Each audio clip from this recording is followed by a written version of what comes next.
I am in Nice for the launch of the Husqvarna Vitpilen 801, which is very nice.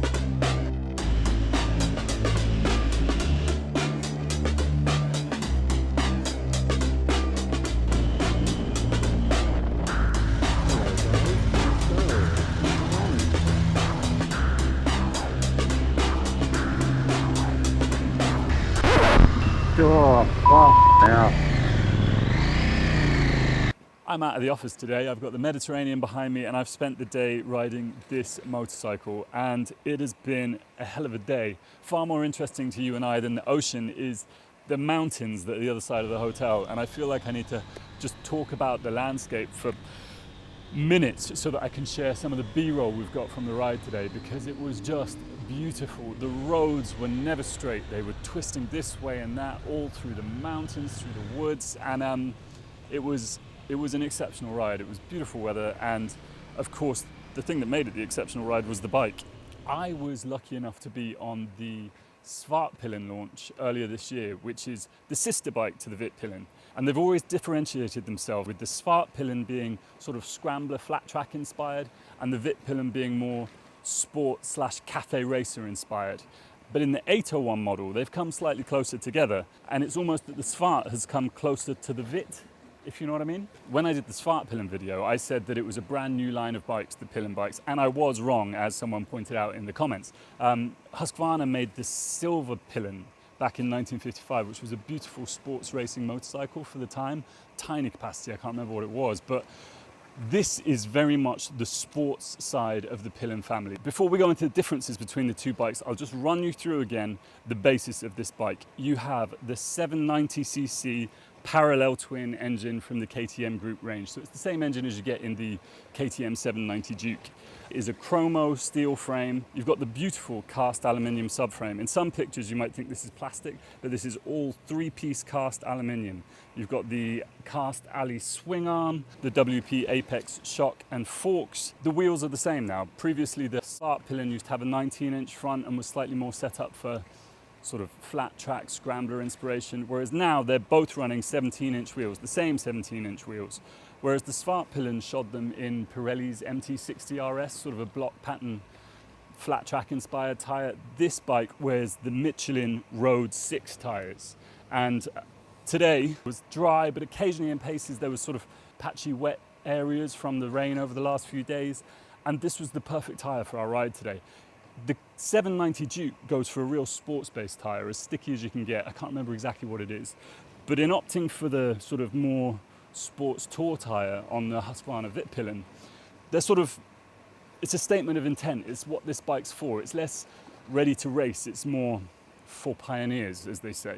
You can get out, you can really explore on this bike, and the mountain roads today were well worth exploring.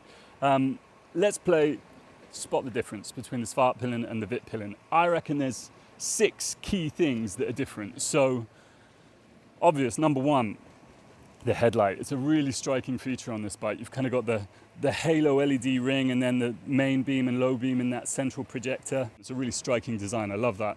The handlebars, very different. The Svartpilen has a higher braced bar, whereas this is a lower flat bar. On the previous Vitpilen, the 701, that had clip-ons. They're both bars now, clip-ons are gone. But for the type of riding these bikes are for, I don't think that's a bad thing at all. Having those flat bars for a sporty, aggressive ride on this style of bike is perfect in my opinion. So, we've done the headlight, we've done the bars. Next up is the belly pan. So it's got a more sporty wraparound belly pan on the Vitpilen than it did on the Svartpilen, which has a sort of alley guard underneath. The radiator shrouds are different. This bike is actually wearing some of the optional accessories, so it's got the Remus exhaust on, but the standard Vitpilen comes with a matte black exhaust. It's silver on the Svartpilen. The tyres, the subframe is black where it was silver on the other model. So there's a few subtle differences, but they feel quite similar as bikes, and it comes down to really when you're choosing it, which way you vibe with the bike. Do you sort of like the scrambler, more adventurous aesthetic, or are you into the sports, modern, futuristic style of this bike? Couple of differences you can't see. The seat is a little harder on this one than on the Svartpilen. Apparently, I I'd have to have them back to back to tell you that.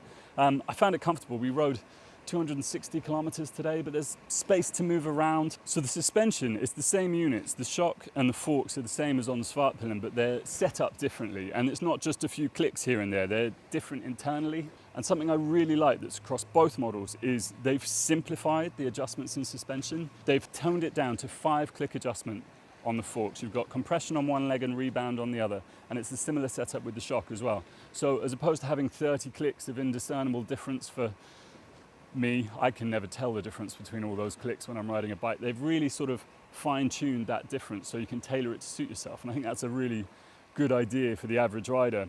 So speaking of the average rider, it's really interesting. I'm still a bit out of my depth when I do these launches. I'm not a big fan of riding in groups, and these groups are very experienced groups. And by experienced, I mean fast. These guys know what they're doing. They whip around the place. And a few times on these launches, I'm like, wow, I'm slightly out of my depth.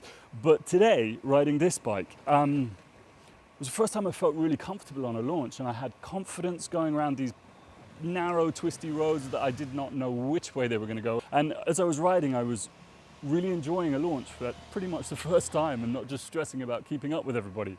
And a lot of that has to obviously do with the bike. It's a really confidence-inspiring bike. And on the roads we were hitting today, they had a bit of everything. So you really had to move around on the bike, and I'll jump on it.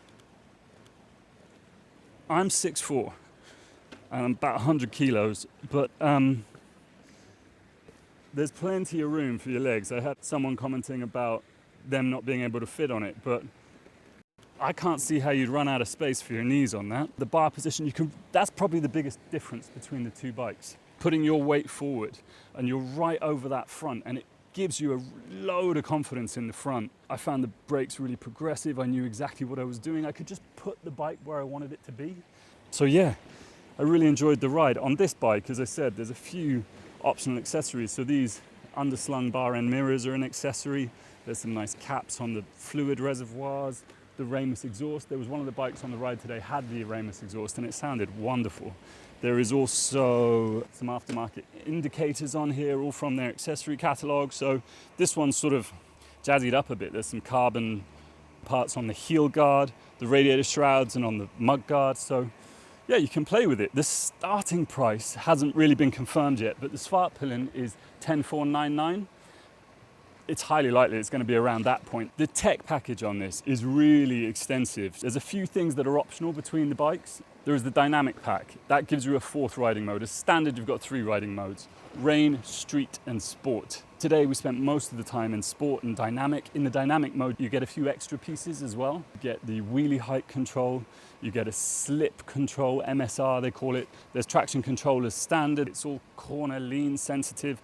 Basically, it looks after you all the time, making sure you can do what you want to do. And for the more skilled riders out there, they were sliding and drifting the back into corners.